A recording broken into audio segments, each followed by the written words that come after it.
Hello बच्चों, स्वागत है आपका अपने YouTube चैनल मां सरस्वती कोचिंग सेंटर में।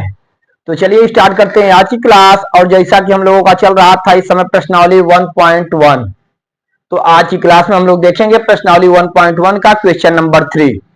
हमारा क्वेश्चन नंबर 3 क्या है? अभाज्य गुणनखंड विधि द्वारा निम्नलिखित पूर्णांकों के एचसीएफ और एलसीएम ज्ञात कीजिए। देखिए नीचे हमें जो है कुछ पूर्णांक दिए गए हैं और इनका हमें एचसीएफ और एलसीएम ज्ञात करना है। किस विधि द्वारा? अभाज्य गुणनखंडन विधि द्वारा। ठीक ना? इसका मतलब ये हुआ कि जो भी हमें संख्याएं दी गई है सबसे पहले उन संख्याओं का हम अभाज्य गुणनखंड करेंगे और अभाज्य गुणनखंड करके तब उसका एचसीएफ और एलसीएम दोनों ज्ञात करेंगे। तो चलिए स्टार्ट करते हैं हम। तो देखते हैं हमारा पहला क्वेश्चन है 12, 15 और 21। तो हम पहला यहां पे लिखते हैं 12, 15 और 21। ठीक, हमें तीन संख्याएं प्राप्त है 12, 15 और 21। इनका सबसे पहले हमें अभाज्य गुणनखंड करना है, उसके पश्चात जो है इनका एचसीएफ और एलसीएम ज्ञात करना है। तो चलिए स्टार्ट करते हैं हम। सबसे पहले हम लिखते हैं 12 और 12 का अभाज्य गुणनखंड करेंगे। देखिए 12 की इकाई का अंक 2 है, अर्थात 12 2 से पूरी तरह से विभाजित हो जाएगा। तो हम 2 से इसे जो है विभाजित करते हैं। 2 का भाग देंगे 12 में, 2 छंग 12। फिर 6 को भी हम काट देंगे 2 से, 2 तिहाई 6 और 3 बचा 3, 3 से हम विभाजित करेंगे, 3 1 का 3। इस तरह से हम देख रहे हैं 12 का वो अभाज्य गुणनखंड किए। उसके बाद दूसरी संख्या हमारी क्या है? 15 है। अब 15 किससे डिवाइड होगा? देखिए ये सब छोटी संख्याएं हैं, ये सब तुरंत आपको मालूम होना चाहिए। 3 से विभाजित होगा 15, हम लिखेंगे 3 5 15 और 5 से विभाजित होगा 5 1 का 5। इस तरह से हम 15 को विभाजित कर लिए। 21 देखते हैं, 21 भी 3 से डिवाइड हो जाएगा, 3 सते 21 और 7 से डिवाइड हो जाएगा, 7 1 का 7। इस तरह से 12, 15 और 21 का हम अभाज्य गुणनखंड किए। यहां हम इसे एक साथ लिखते हैं। हम लिखेंगे 12 इक्वल टू 2 गुणे 2 गुणे 3। ठीक, यहाँ पे देख रहे हैं 12 के 3 गुणनखंड आए, अभाज्य गुणनखंड 2 2 और 3। फिर हम देखते हैं 15 बराबर हमारा हुआ 3 गुणे 5। फिर देखते हैं 21 बराबर 3 गुणे 7। इन तीनों संख्याओं का हम अभाज्य गुणनखंड कर लिए। हमें क्या ज्ञात करना है? एचसीएफ और एलसीएम। तो आपको मालूम होना चाहिए एचसीएफ हम कैसे ज्ञात करते हैं। जो भी हमें संख्याएं दी गई हैं उसके अभाज्य गुणनखंड में देखते हैं ऐसी संख्या जो तीनों में हो वही इसका एचसीएफ कहलाएगा। तो हम देख रहे हैं 12 का अभाज्य गुणनखंड 2 गुणे 2 गुणे 3, 15 का 3 गुणे 5, 21 का 3 गुणे 7।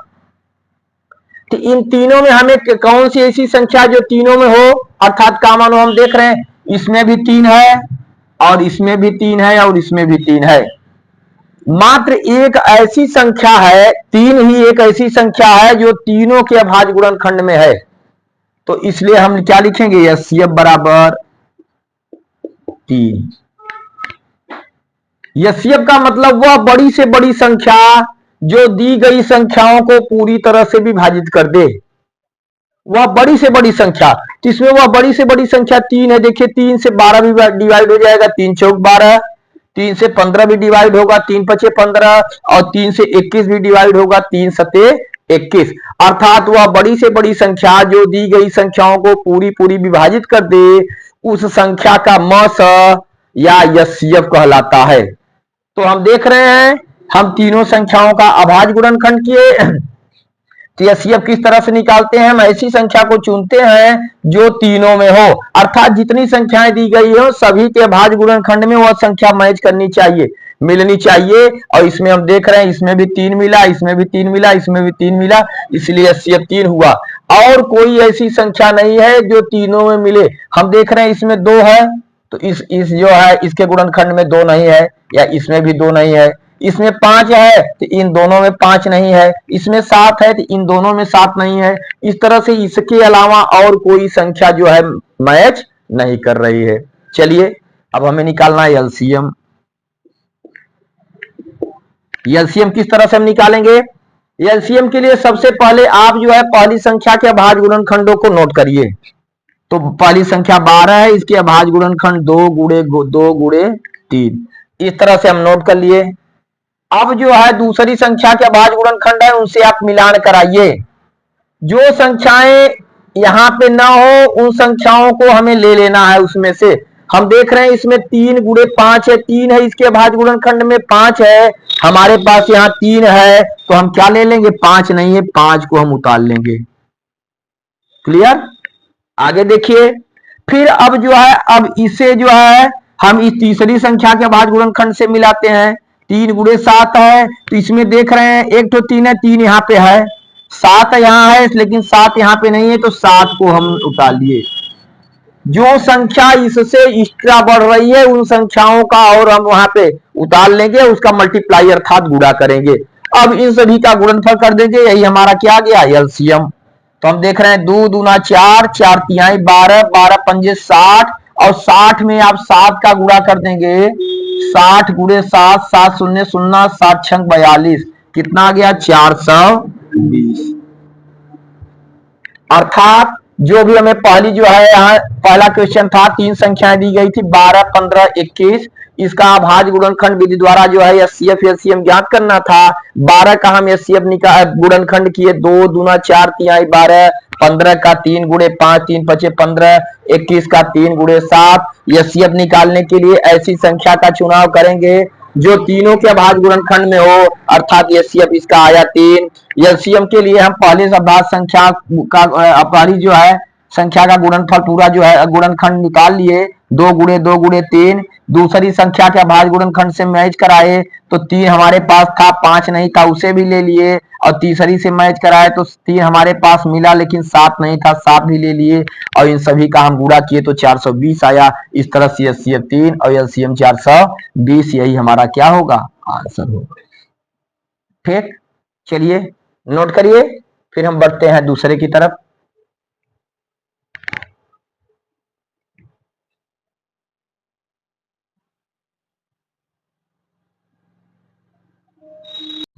तो आइए देखते हैं अगला क्वेश्चन। अगला हमारा है 17, 23 और 29। तो 17, 23 और 29 का हमें करना है अभाज्य गुणनखंड, और अभाज्य गुणनखंड करके इसका एचसीएफ और एलसीएम हमें ज्ञात करना है। चलिए दूसरा क्वेश्चन हम लिखते हैं 17, 23 और 29। अब जरा ध्यान देंगे आप, 17, 23 और 29 देखते हैं हम। 17 को, 17 एक कैसी संख्या है भाई? एक अभाज्य संख्या है। अभाज्य संख्याओं के बारे में हम आप लोगों को बता चुके थे। तो अभाज्य संख्या है तो अभाज्य संख्या या तो जो है स्वयं से विभाजित होगी या केवल 1 से विभाजित होगी, और अभाज्य संख्या का कोई गुणनखंड नहीं होता है। अभाज्य संख्या स्वयं से विभाजित होती है और केवल 1 से विभाजित होती है, अर्थात अभाज्य संख्याओं के केवल 2 ही गुणनखंड होंगे। एक होगा, पहला 1 होगा और दूसरा वह स्वयं होगी, वही संख्या। अर्थात अगर इसका हम गुणनखंड करते हैं 17 का तो हम लिख सकते हैं 1 गुणे 17, 17 1 का 17, ठीक ना? क्योंकि 17 का जो है और कोई गुणनखंड नहीं हो पाएगा, क्योंकि यह अभाज्य संख्या है, यह किसी और संख्या से विभाजित नहीं होगी, इसलिए हम लिखे 1 गुणे 17। दूसरी संख्या हम लेते हैं, दूसरी संख्या हमारी 23। अब आप देखेंगे 23 कैसी संख्या है? 23 भी एक अभाज्य संख्या है।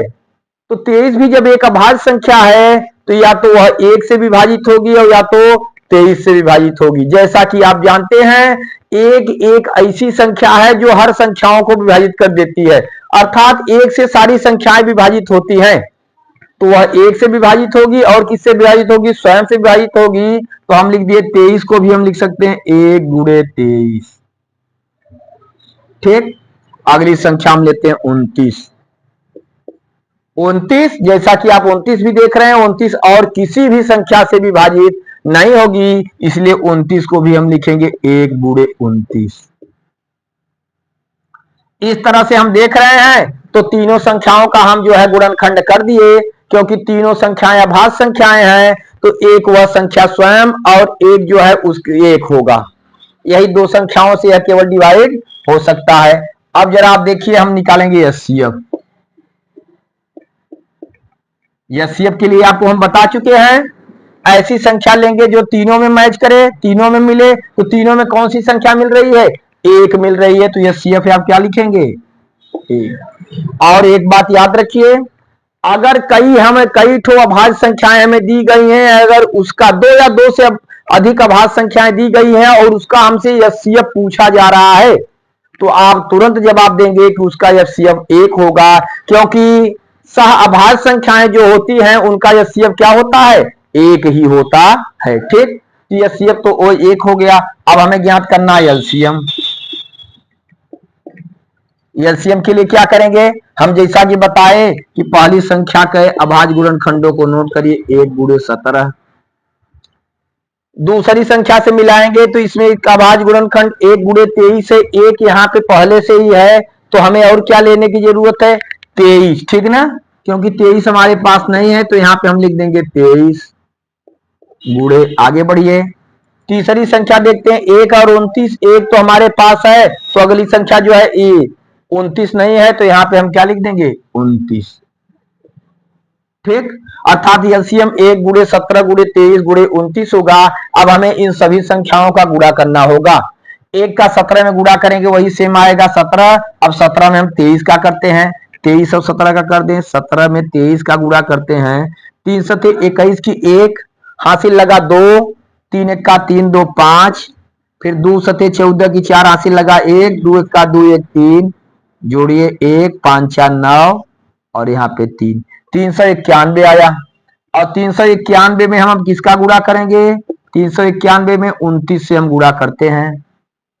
9 का देखिए, पहले सबसे पहले करेंगे 9 1 का 9, 9 9 81 की 1 हासिल लगा 8, 9 3 27, 27 8 क्या हो गया 35।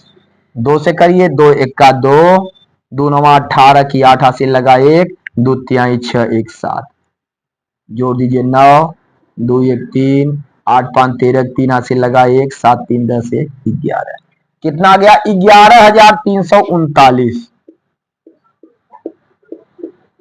11,339।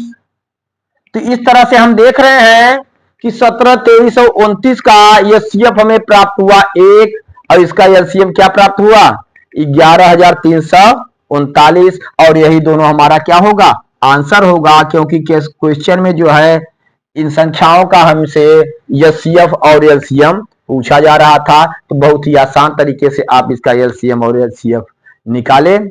अगर आपको जो है सवाल सही समझ में आ रहे हो तो हमारे वीडियो को एक लाइक जरूर करिएगा, और जो भी नए बच्चे हमारा वीडियो देख रहे हैं हमारे चैनल को सब्सक्राइब कर दें, जिससे डेली उन्हें समय पे नोटिफिकेशन मिलती रहे और वो जो है अपने गणित की अच्छी तैयारी करते रहें। चलिए इसे भी नोट करिए, फिर इसका देखते हैं तीसरा क्वेश्चन।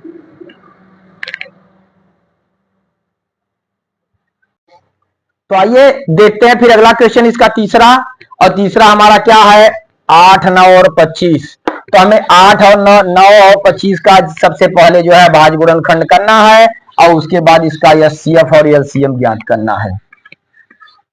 चलिए देखते हैं।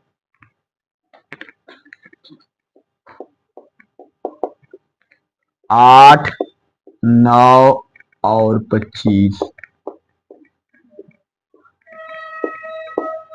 चलिए तो सबसे पहले इसका भाज्य गुणनखंड करें। बहुत ही छोटी संख्या है, आप तुरंत जो है इसका गुणनखंड कर देंगे। 8 2 से डिवाइड होगा, 2 से डिवाइड करेंगे 2 चौक का 8, फिर 4 को 2 से, 2 दूना 4, फिर 2 को 2 से, 2 1 का 2। इस तरह से 8 का 2 गुणे 2 गुणे 2 हुआ। 9 का इसी तरह से आप कर सकते हैं, 3 से डिवाइड होगा, 3 त्रिक का 9 और 3 1 का 3। ठीक, बार बार प्रैक्टिस करते करते आपकी इतनी जो है हैबिट हो जाएगी कि आप संख्याओं को देखकर ही बता सकते हैं कि कौन सी संख्या किससे डिवाइड होगी। ये तो बहुत छोटी संख्याएं हैं। उसी तरह से 25 को आप तुरंत देखेंगे तो आपके मस्तिष्क में तुरंत आया कि 25 किससे डिवाइड होगा, 5 से, क्योंकि 5 5 25। तो यहाँ पे हम देखेंगे 5 से, 5 5 25 और 5 1 का 5। इस तरह से जो छोटी संख्याएं हैं देख करके आपके मस्तिष्क में ऐसा हो जाना चाहिए कि यह संख्याएं किससे विभाजित होंगी। तो इस तरह से तीनों संख्याओं का भाज्य गुणनखंड किए तो इसे यहां पे हम लिखते हैं 8 बराबर 2 गुणे 2 गुणे 2। फिर देख रहे हैं 9 बराबर हम लिखेंगे 3 गुणे 3 और 5 25 बराबर लिखेंगे 5 गुणे 5। हमें क्या ज्ञात करना है, इनका एचसीएफ ज्ञात करना है और एलसीएम ज्ञात करना है।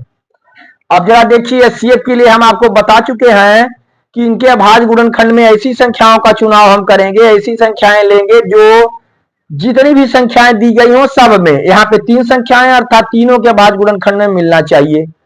हम देख रहे हैं इसके अभाज्य गुणनखंड में 2 है, इसके अभाज्य गुणनखंड में 3 3 है, इसके में 5 5 है। ऐसी कोई संख्या नहीं है जो तीनों में मिले, ऐसी कोई संख्या में नहीं दिखाई दे रही है जो तीनों में जो है मैच कर रही हो, अर्थात तीनों में उभयनिष्ठ हो, अर्थात तीनों में कॉमन हो। तो फिर इसका एचसीएफ क्या होगा, आप ध्यान देंगे, हमें कुछ दिख तो नहीं रहा है। जब कोई संख्या न दिखे तो उसका एचसीएफ हमेशा आप 1 रखेंगे। क्या रखेंगे, 1 रखेंगे, ठीक ना। क्योंकि अगर कोई संख्या नहीं मिल रही है तो हम आपको अभी अभी बता चुके हैं कि एक ऐसी संख्या है जो सभी संख्याओं को पूरी पूरी विभाजित कर देती है। तो जब कोई संख्या नहीं मिल रही है अर्थात एक ऐसी संख्या है जो 8 को विभाजित करेगी, 1 अट्ठे 8, 9 को विभाजित करेगी, 9 1 का 9 और 1 9 या 9 और 25 को भी विभाजित कर देगी 25 बार में, इसलिए इसका एचसीएफ क्या आया, 1 आया। अब इसका हम एलसीएम ज्ञात कर रहे हैं। एलसीएम के लिए सबसे पहले हम पहली वाली संख्या के भाज्य गुणनखंड को नोट किए। अब दूसरी संख्या से मैच कराते हैं। यहाँ पे 2 3 है, आपके पास कोई 3 नहीं है तो दोनों 3 को क्या करेंगे, आप उतार लेंगे। जो भी इससे अधिक संख्याएं एक्स्ट्रा संख्याएं उसे आप लेते चलेंगे।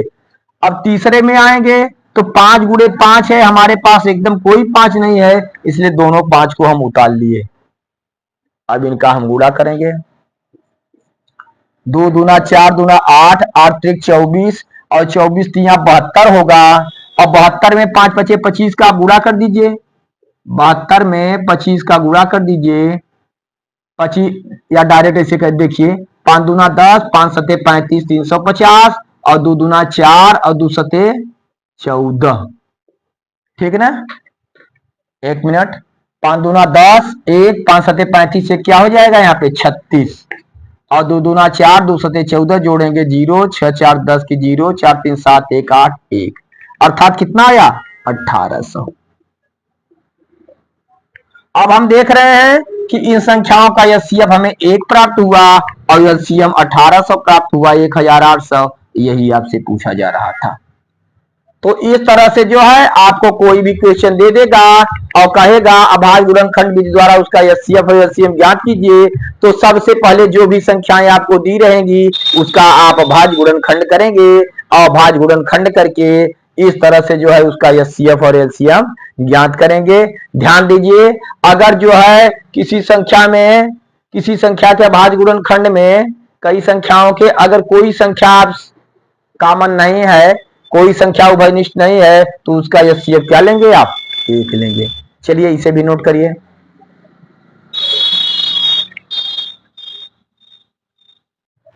आइए बच्चों देखते हैं अगला क्वेश्चन। अगला हमारा चौथा क्वेश्चन दिया गया है, एचसीएफ 306 कामा 657 इक्वल टू 9 दिया है, एलसीएम 306 कामा 657 ज्ञात कीजिए। देखिए यहाँ पे हमें 2 संख्याएं दी गई हैं, कौन कौन सी, 306 और 657, और इन दोनों संख्याओं का हमें एचसीएफ दे दिया है 9 और इन संख्याओं का एलसीएम पूछ रहा है।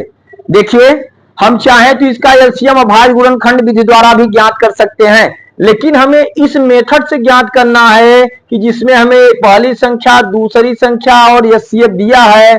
तो एलसीएम किससे ज्ञात करेंगे? तो हम आपको एक फार्मूला बता चुके हैं, पहली संख्या गुणे दूसरी संख्या बराबर एलसीएम गुणे एलसीएम, या एलसीएम गुणे एलसीएम बराबर पहली संख्या गुणे दूसरी संख्या। इस फार्मूले का प्रयोग करके आप जो है इसे हल करेंगे। तो देखिए, सबसे पहले हमें क्या ज्ञात है? हमें है एचसीएफ 306 कामा 657 बराबर 9। और हमसे क्या पूछा जा रहा है? एलसीएम 306 कामा 657 का मान हमसे पूछा जा रहा है। यानी दो संख्याएं हैं, कौन कौन सी? 306 और 657। तो हम लिखेंगे n1 बराबर 306 और n2 बराबर 657। n1 का मतलब फर्स्ट नंबर अर्थात पहली संख्या, फर्स्ट नंबर अर्थात पहली संख्या 306 और दूसरी सेकंड नंबर अर्थात दूसरी संख्या 657 हमें ज्ञात है। और क्या मालूम है? इन दोनों संख्याओं का हमें एचसीएफ मालूम है, एचसीएफ मालूम है 9। और हमें क्या ज्ञात करना है? एलसीएम इसका ज्ञात करना है। देख रहे हैं, first number equal to 306, second number equal to 657, अर्थात पहली संख्या 306, दूसरी संख्या 657, एचसीएफ 9 और एलसीएम हमें ज्ञात करना है। हम आपको एक फार्मूला बता चुके हैं, ध्यान दीजिए, एचसीएफ गुणे एलसीएम, एचसीएफ गुणे एलसीएम बराबर फर्स्ट नंबर गुणे सेकंड नंबर, अर्थात एचसीएफ गुणे एलसीएम बराबर पहली संख्या गुणे दूसरी संख्या। या इसे इस तरफ से भी हम लिख सकते हैं, अगर पहली संख्या दूसरी संख्या में से कोई ज्ञात करनी है तो हम लिख सकते हैं n1 into n2 equal to HCF गुणे एलसीएम। और हमें यहाँ एलसीएम ज्ञात करना है तो इसे बाईं तरफ लिखे एचसीएफ गुणे एलसीएम बराबर n1 इंटू n2। अब देखिए एचसीएफ की वैल्यू हमें दी गई है, यहाँ पे रखेंगे हम 9 गुणे एलसीएम हमें ज्ञात करना है, एलसीएम बराबर पहली संख्या क्या लिखेंगे? पहली संख्या हमारी 306, दूसरी संख्या 657। ध्यान देंगे, एचसीएफ 9, एलसीएम ज्ञात करना है बराबर पहली संख्या 306 गुणे दूसरी संख्या 657। तो हम लिखेंगे यहाँ पे एलसीएम इक्वल टू 306 गुणे 657 बटे 9। ठीक, अब यही जो है हम हल कर देंगे, यही हमारा उत्तर होगा। तो 9 से हम डिवाइड कर सकते हैं। देखिए 9 से अगर इधर आप डिवाइड करेंगे तो 9 त्रिक 27, 3 बार में, यहां बचा 3 और 6 उतरा 36 हो गया, 9 चौक 36। अर्थात 306 को हम 9 से विभाजित करेंगे, भाग देंगे तो कितनी बार जा रहा है? 34 बार जा रहा है। तो हम लिखेंगे यहाँ पे एलसीएम बराबर 34 गुणे 657। 657 में 34 का गुणा कर देंगे, आपका एलसीएम क्लियर हो जाएगा। चलिए यहाँ पे हम देखते हैं 657 इंटू 34। तो 4 सत्ते 28 की 8 हासिल लगा 2, 4 पंजे 20, 2 22 की 2 हासिल लगा 2 और 4 छंग 24, 2 26।